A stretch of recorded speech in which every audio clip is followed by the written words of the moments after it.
Within prognosis, there are multiple ways of documenting at a patient level. One of these options is patient alerts. Now, patient alerts are memos at the patient level, which are designed to automatically display throughout the system. For instance, in the EMR side, they will auto-display on the appointment screen or on the encounter. And if you are using our practice management, you can define properties so that they appear automatically on the claim level, the EOB level, or on the patient account screen. Now, alerts are either user-defined or, in some cases, system-generated based on different health scenarios at the chart level. In all cases, the alerts are read-only within the system, and they do not show up on any progress notes or reports. Patient alerts can be accessed from various places throughout the system using the exclamation point icon. We see this here on Olivia Pope's chart. Now notice how the triangle is in a bright orange, which indicates that there is at least one alert present. If there were no alerts present, the triangle would be grayed out. Now when you launch the patient alert screen, there are going to be two tabs. If you notice here, the first tab, which defaults, is titled View Alerts, and there's a listing. And as you look through those, you'll see that they are authored by different users. We have an alert by Rachel, we have an alert by Penny, there's one by Leslie, and then by the administrator. So everybody who uses Prognosis and has access to a patient's chart can view any alert no matter who authored it. If you go to My Alerts, however, you can only see those that you have entered. I am logged in as an administrator, so I see one called Repeat No Shows, and I see one that says that she wears too much cologne and likes to flirt with Dr. Cooper. Those are ones that I actually entered under the login admin. But if we go back to View Alerts, notice I also see Rachel's that talks about the patient becoming demanding. We see one from Penny that says, Attention billers, patient refused to give visa. We see one from Leslie, who is the biller, that says this patient never pays, and so on. So you see that the alerts that you're viewing is system-wide. The alerts that you create or can delete are your own. So let's go ahead and create an alert for Olivia. Let's say I'm logged in as the biller. And through insurance verification, I've decided that we need to make sure we collect the out-of-pocket. Now, her next visit is not scheduled until August 15th. So nobody needs to see that alert until August 15th because there's no action they can take on it. So if you notice in the effective from, I can actually enter a future date.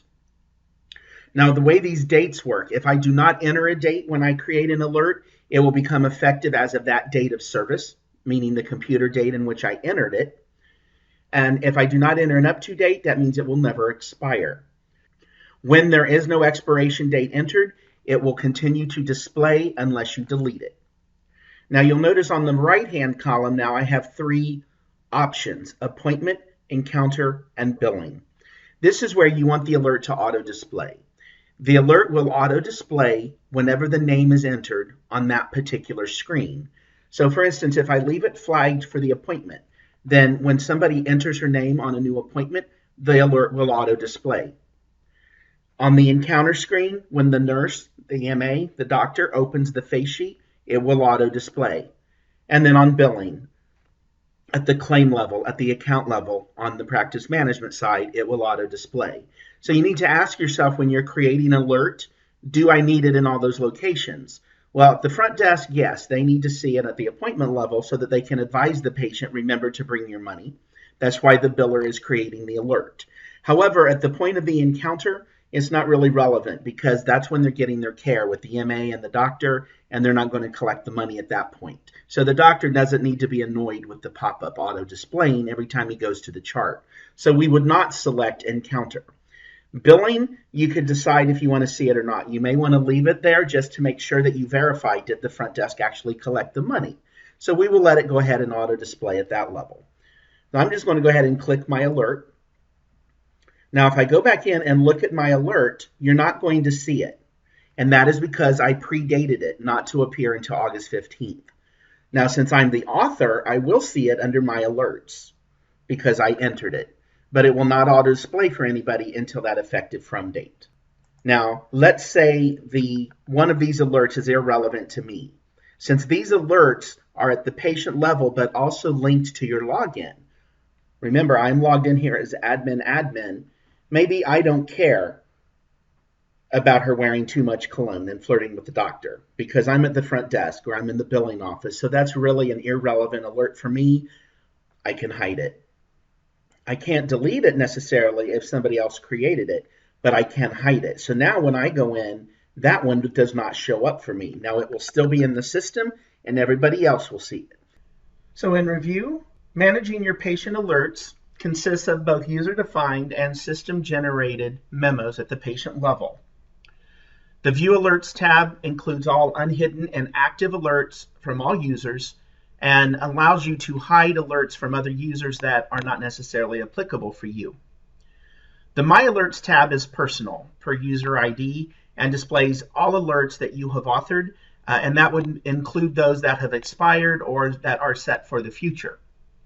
It lets you create new alerts for the patient as well as delete alerts that you have created.